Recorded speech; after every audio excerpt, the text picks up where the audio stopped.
Hi, and welcome back to another episode of the History of Fan Anime. I'm your host, William Chow, and today's episode is a kind of a neat musical one. I'm going to get into the concept of what a FOB Mix Tape is. Now, this has got a lot of definitions in it because obviously, what the heck is a FOB Mix Tape and what the hell is a mixtape in that case? So don't worry, I'm going to explain to you what that all is and what the significance is of the idea of FOB music, and of course I'm going to get over and talk about some of the tracks that are on this mixtape, so that you can kind of give an idea of what exactly FOB music is, or of course the music of the era, and how significant it is in this time. Okay. So, before again, don't forget to remind everyone to go down below, click like, and click subscribe. If you haven't subscribed to it, about half of you have already done the subscription, which is great. If you haven't, and I hope I've put enough content out there, and this episode is interesting enough that you actually go down and click that red button, subscribe if you haven't already. That'd be really great. All right, so we're gonna have to define this sort of concept of what a FOB mixtape is, because I was going through archives and looking at different things, came across this old Sony CD-it cassette tape, and I was thinking, it's unmarked. Kind of thinking, what the heck is it? And so I put it into a tape deck and played it, and I realized, oh, I know what this is. This is my original FOB mixtape that I got from a friend of mine who was becoming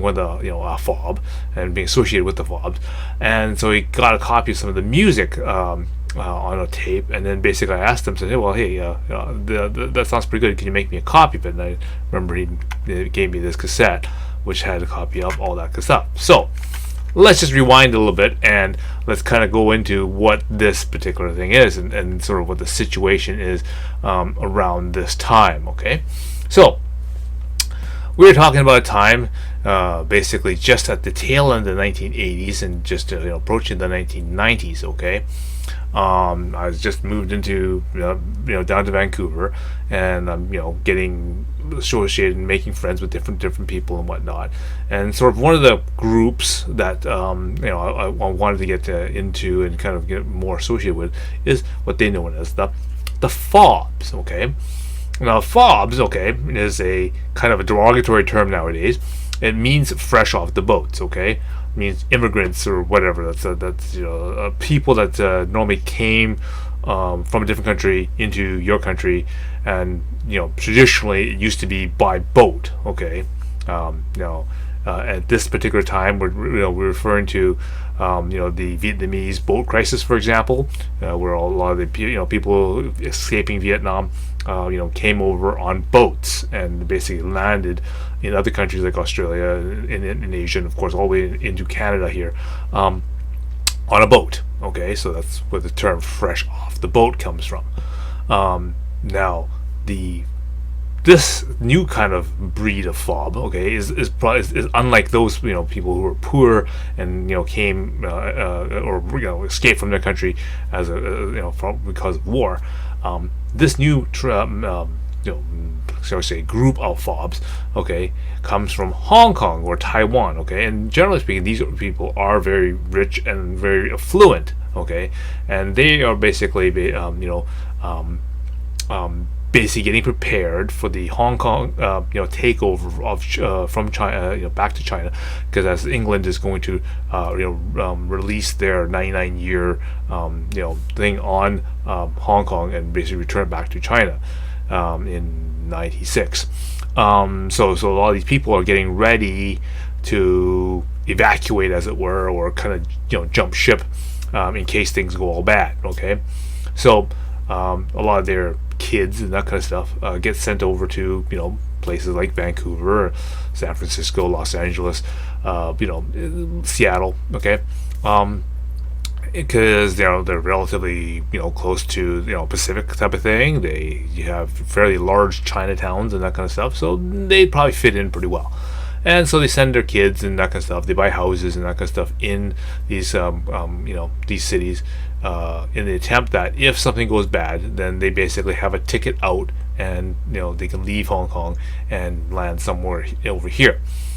So what they do is they send their kids over here, and they go to school and whatnot. So again, I was going to school and at UBC. And there was a lot of these international students, okay, and then we referred to them as the FOBs, okay. Now, these people, unlike let's say the Vietnamese boat craze people who are arriving here poor, these people are rich, and they are being sent here basically to an extended vacation, as it were. Okay, they're not really here to go to school because they don't want to go to school here or whatever, right? So they don't they don't give a crap, right? They just sort of come here, they take some some courses just to say that they're on student visas or whatever. They've got more money than they need to. They live in their own houses, so they don't have to pay rent or anything. So they spend their money buying expensive cars, and this time it's the era of the boom car, right? So a lot of people are buying these big ass stereos and putting them into their car, and just big 15-inch bass kickers and all that stuff, just so they can get more boom out of their car, and it's just because they have the money, so why not, right? And so us schmoes are basically jealous of them because they're, first of all, they're going to university, they're paying 3 times the price as we are to go to school, and they don't give a crap. The university doesn't care if they fail their courses because they just want their money, because they're paying 3 times the regular price of a regular student anyway. So if they fail the courses, who cares? Yeah, if you're going to come back and you're going to pay us 3 times again, that doesn't matter if you fail all your courses again. You can take them all again, no problem. Okay, but us regular schmoes, we can't do that, right? So, but no problem. They have special exceptions for international students. They love their money. And of course, they don't care if they're passing their courses or not. They just pass a few of these artsy courses, pass math, whatever, and then they can screw the rest, right? Because they are too busy, enjoying the nightlife, buying the cars, and that kind of stuff. That's what they're doing, right? Okay. And again, we're jealous because we want those cars and we want to be associated with those people. So as part of them, we got basically trying to hang out with those people or whatever, and so they go around, they drive around, and they're listening to this this music with us that they're playing on their cassettes, and they're putting it in their car stereos, and they're booming it around there, and they're playing a different kind of music than we're used to. Okay, so I'm just like you, here in North America. We are growing up in the MTV generation, the Much Music generation. Okay, so we are very accustomed to all the hits and stuff that come out of Canada and the United States, and maybe out of England a little bit, and so we are very used to the Michael Jacksons, the Lionel Richie's, and of course we get all the Bruce Springsteens, Hall & Oates, very very rock sort of thing. And sure, maybe some heavy metal, some Quiet Riot and Def Leppard and that kind of stuff. Sure, okay, whatever. But that's what we were sort of getting a very good diet of. Okay, not just on the radio, but also watching MTV, Much Music, Good Rockin' Tonight, Friday Night Videos, all those kind of programs. This is what we were watching, and that's what the programs that we got all of our music from. But all of a sudden, I'm being exposed to this music that I've never heard of before, and it's very electronic. I mean, it probably has more electronics, more keyboards and that kind of stuff, more octagon drums and that kind of stuff than, let's say, a typical Howard Jones, or maybe even Frankie Goes to Hollywood, or let's say even Orchestral Maneuvers in the Dark, or New Order. And it has more than any of those guys normally would have, but all of a sudden, and more dance beaty, okay, so I've never heard of this stuff before.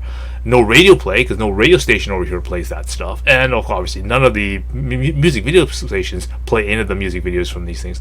So I'm going, oh, so what is this stuff? And so I said, okay, so in this time of day, you can't ask the question, well, what is that you're playing? Can I get your playlist, or can I, can you text me something? Because again, the internet doesn't exist. None of this stuff is available online, because as I said, the internet doesn't work. I mean, we're talking 1990s, right? Like early 1990s, before Windows 95 even came out. So there is no such thing as streamable or internet or any of that kind of stuff, right?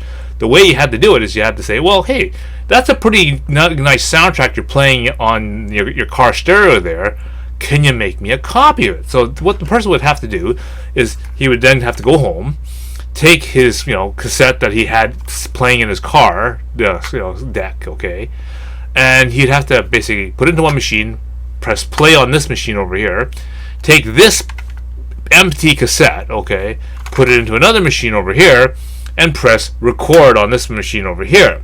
So that way, the whatever plays on this machine, on his tape here, gets recorded over to this tape over here. And this is like a 90-minute cassette, so he'd have to basically spend 45 minutes recording it. And then if he's lucky, he probably has one of those expensive auto reverse decks, which automatically flips the tape over and then records the other side for you. So basically, 90 minutes you have to sit there recording this cassette. And this would basically allow him to give me a copy of whatever he was playing in that car stereo, and basically he was if you're nice enough to him, then he was good enough of a friend, and he could say, oh yeah, sure, I'll make you a mixtape, sure, here you go, and then he makes me a copy of it, and then there we go, right? And this is the concept of how a mixtape makes. And again, this is really popular in this era where people are walking around with Sony Walkmans and that kind of stuff. They would basically take a tape, and then they basically and make a mix of all the favorite songs and all the things that you'd want to have on your tape, and then then you can then walk around with it with your Sony Walkman, or if you have a car stereo with a cassette deck in it, you can then put that in the car, and then you could play those songs over and over again as you would please, right? And so this is the concept of a mixtape. And again, people who had record collections and tape collections, that kind of stuff, would make copies for their friends and that kind of stuff, or girlfriends, if you will. And then that is their way, and really much the only way that you could give a copy of or let somebody listen to selections of music. Okay.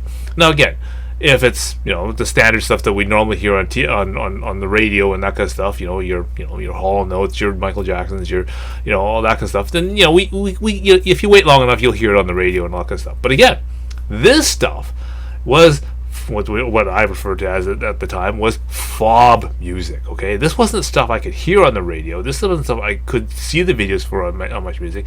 The only time I actually heard was when I was getting a ride or hanging out with the FOBs, and they're playing this music, and it was very danceable.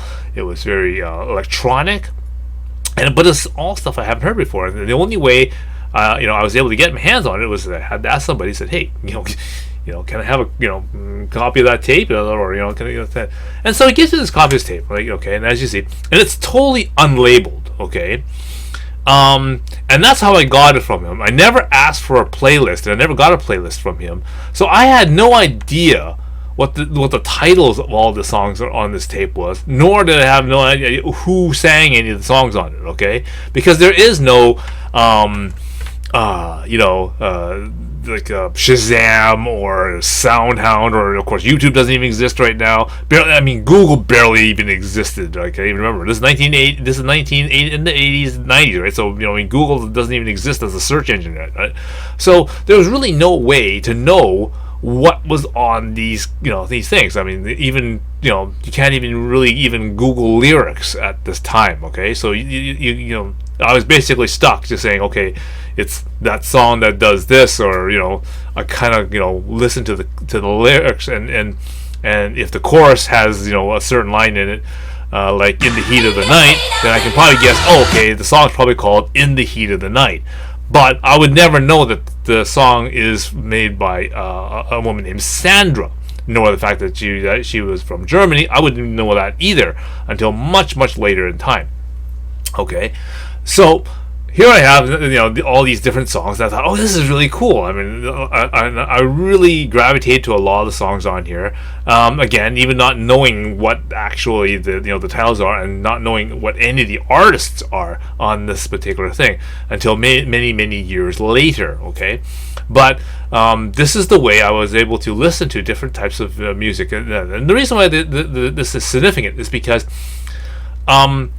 here in North America, we only really get a lot of North American music. So anybody who makes music in Canada and the United States, so would get lots of airplay on all the radio stations and on MTV. So i.e. your Michael Jacksons, your Hall & Oates, and whatnot. Okay, and in Canada, of course, you'd probably get your Rush, your Joni Mitchell, and whatnot. Okay, Anne Murray, for example. There's another, all these other big bands like names like that. Okay, that's what you would get in here. Okay, sure. You get a few things from England, okay, because we get a lot of music from them. So sure, you get your David Bowie's, sure, you get your occasional things like Kate Bush and whatnot, Boomtown Rats, and all those kind of items. Duran Duran was a really big one, a big fixture of the MTV generation, of course, right? But that's about pretty much as far as it went, okay? There's really not much of any other variety other than that sort of closed circle of stuff, okay? So all of a sudden, I'm getting this infusion of songs which I've never heard of before, and basically these songs are basically, the songs from the European dance, circuit, or, Italiano disco, as they would refer to them, okay? So this is another sort of area of, let's say, European type of music that we've never had over here. And again, the influence is brought over from basically, music that was popular in England. Okay, and of course that same sort of English music popularity obviously transfers over to Hong Kong, which is obviously, it's still at this time is an English colony. Okay, again, just because Canada's a colony, we never get any of this kind of cool music, only in basically the dance scene that's happening in Hong Kong, right? And then, so basically, as these immigrants from Hong Kong are leaving and they're bringing their stuff, their culture, their their music and their videos and that kind of stuff, they're bringing it over from there over to North America, okay, Vancouver, Seattle, and whatnot, right?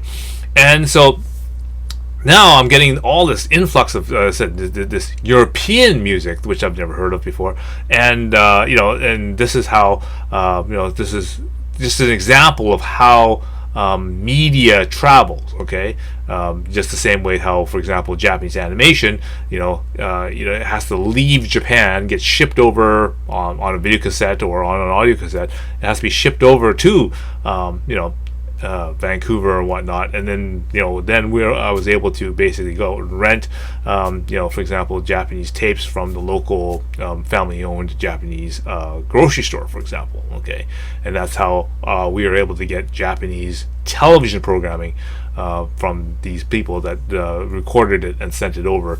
But again, there's no wireless or electronical means to send this kind of stuff. People have to basically actually have it recorded on a magnetic tape, such as a VHS tape, or on an audio cassette before you can actually get it.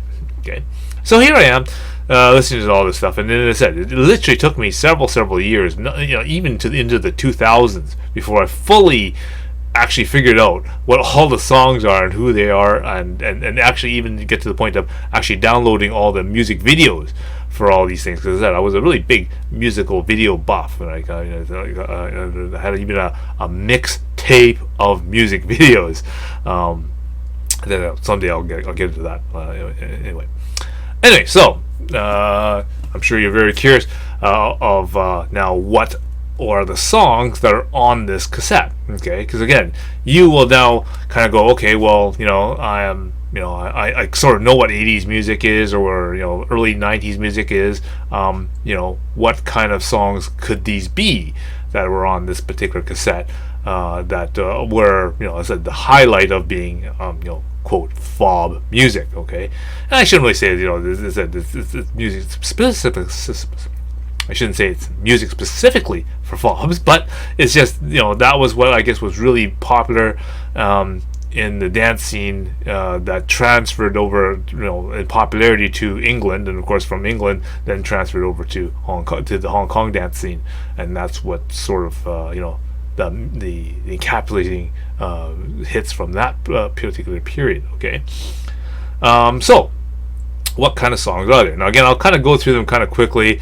Again, because I can't play too many samples of the songs because obviously they'll get copyright stricken and that kind of stuff. But as I go through the different list, and then I'll invite you to go and Google and find these songs, and you can listen to what they sound like, and you'll see what I mean when that there's a very distinct pattern of a lot of electronics, very very danceable, some of these, and whatnot. So that's a little different than most of the stuff that was being played at this particular time. Okay, and so there's no particular order in this, because I because I kind of listed some of them and also removed some of the ones which weren't as significant. But it's just things that really resonated with me. I wrote down on this list here. Okay, so I'm going down the list here. The first song I wrote down is "In the Heat of the Night" from Sandra. Okay, and I already mentioned this from the previous video, that I'm right now trying to make a cover version of this particular video, and just as an update, I've managed to now make and quote cover, and I mean the word cover as in bury. I basically synchronized and buried the original track that In the Heat of the Night.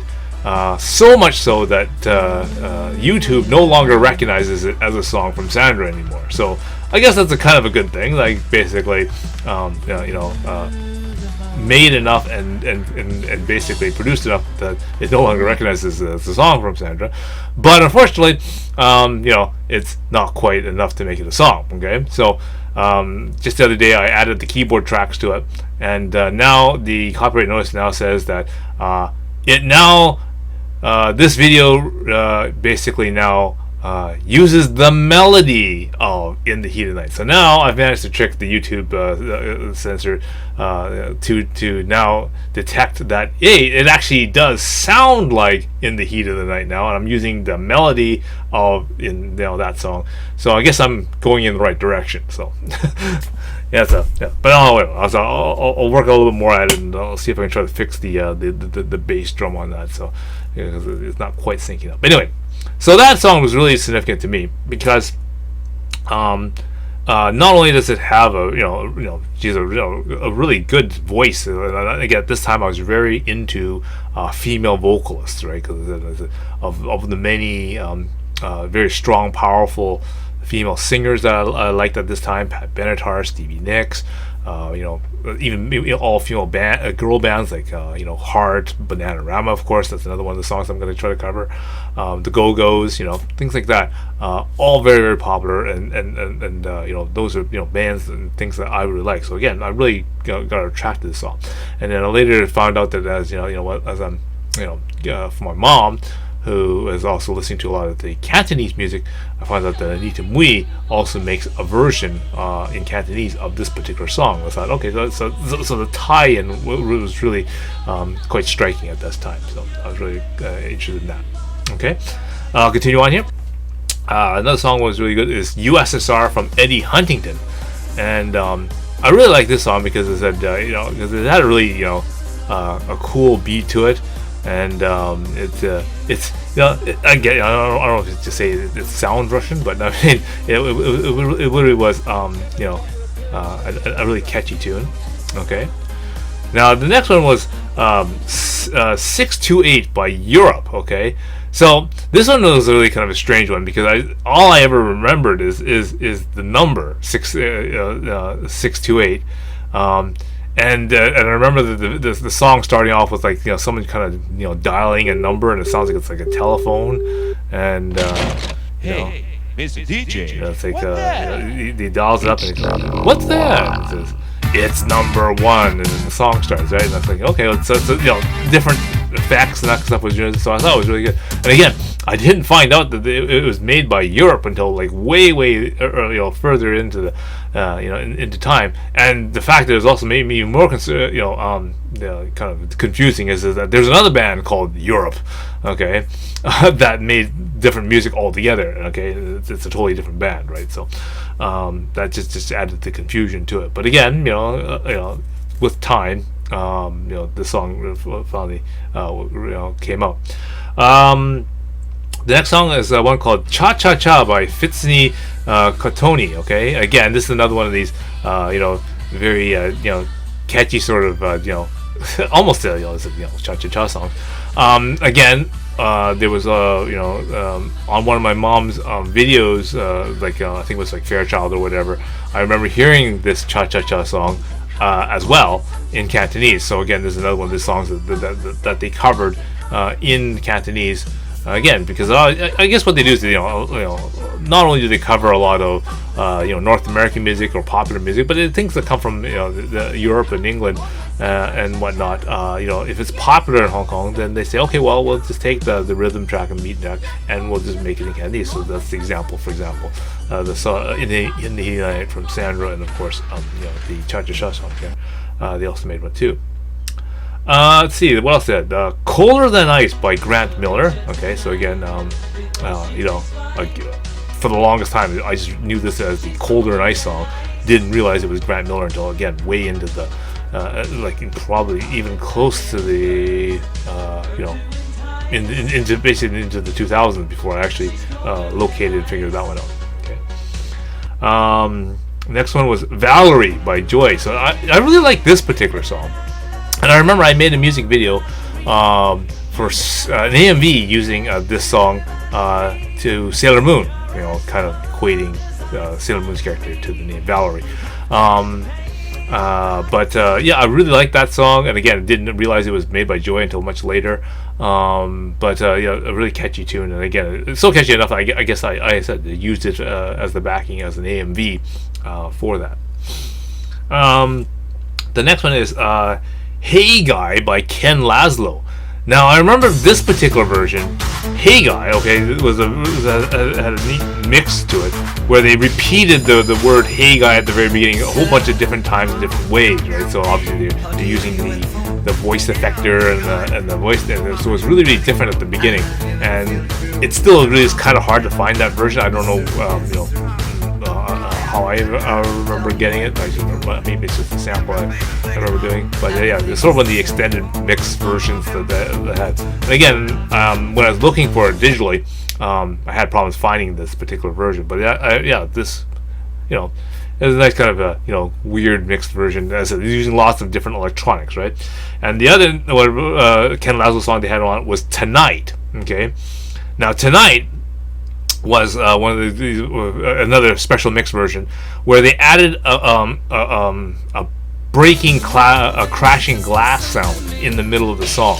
Okay, and I remember I used this for another AMV for Bubblegum Crisis 7, yes, Double Vision, where basically the crab android smashes through the elevator glass.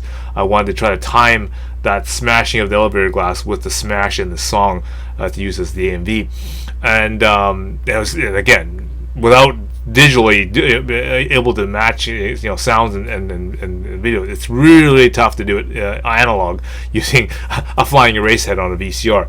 So it was kind of tough.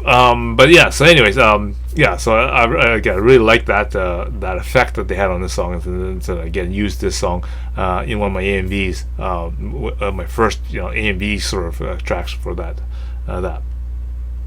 The next one is Brother Louie by Modern Talking. So again, this is probably my first. This is probably my very first song that I heard from the German group Modern Talking. And again, after I heard this song, I found their song on a cassette tape. I remember. I think one of the first cassette tapes I bought from a Chinese store in Chinatown was Modern Talking third album. Okay, because again, Modern Talking, they label their album, first album, second album, third album, fourth album, all the way up to like 10th album. Okay,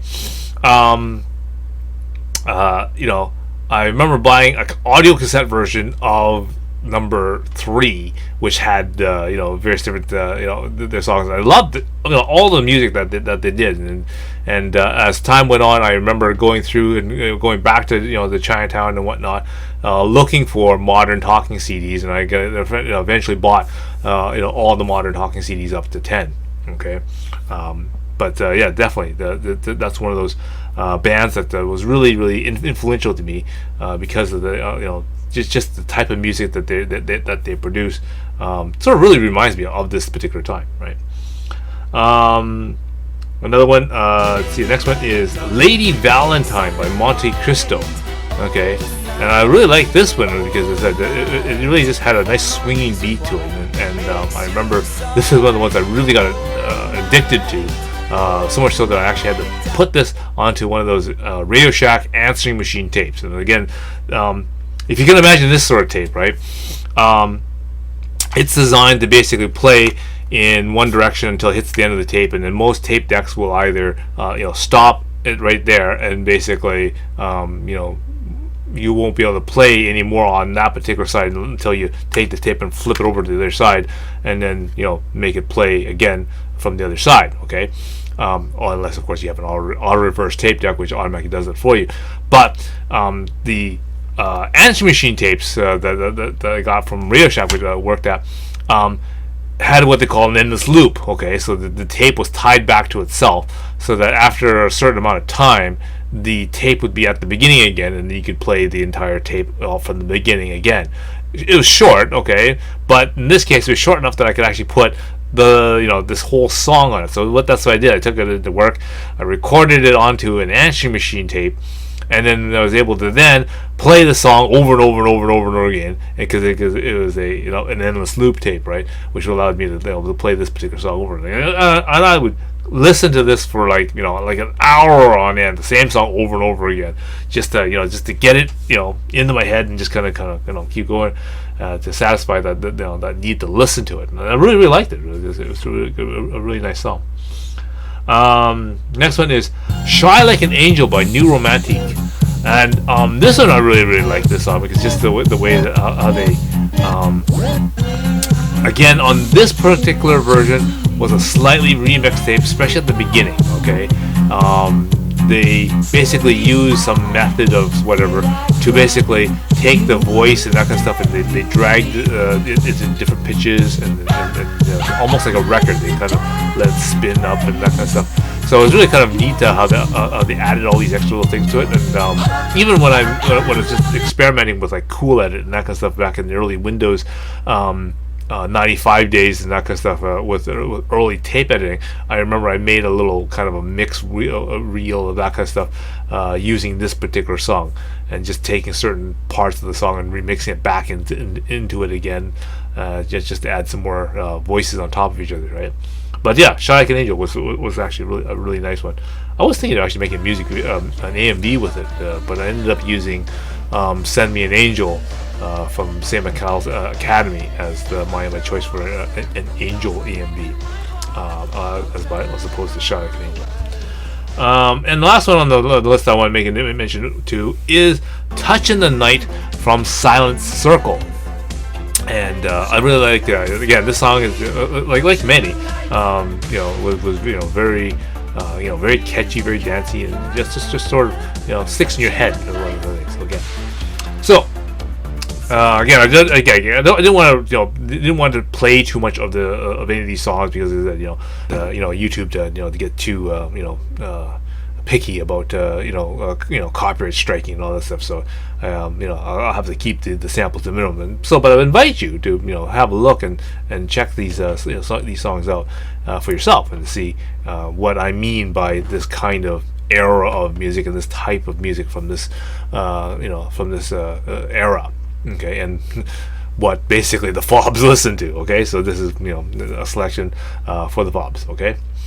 Anyway, hope that sort of helps you understand what we had to sort of go through in order to get our music, and then also listen to music, and just how it's not so I guess it's the opposite of global. So I guess it's sort of like how regional even things like music and video are, because as I said, while happening in Japan, where Japanese music is pretty much only really in Japan, and Japanese videos are only really in Japan.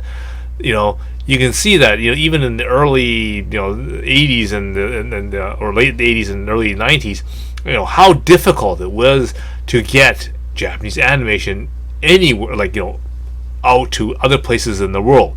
And just the same way how for example, a European artist like Sandra, Modern Talking and whatnot, gets any world exposure other than basically that little sort of region of Europe slash the popular sort of Europe, that kind of continental Europe, I guess you could say, exposure, right? That's why they virtually had no exposure here in Canada or North America, or North America in general. They just wasn't brought over here, right? And how difficult it was for us to get this kind of stuff from other places, right? Anyway, I hope that this was kind of interesting for you. And again, if you want to take a look at some of the other videos and that kind of stuff I have for that, they're in my catalog. Just the link is listed below. All right. So until next time, see you again.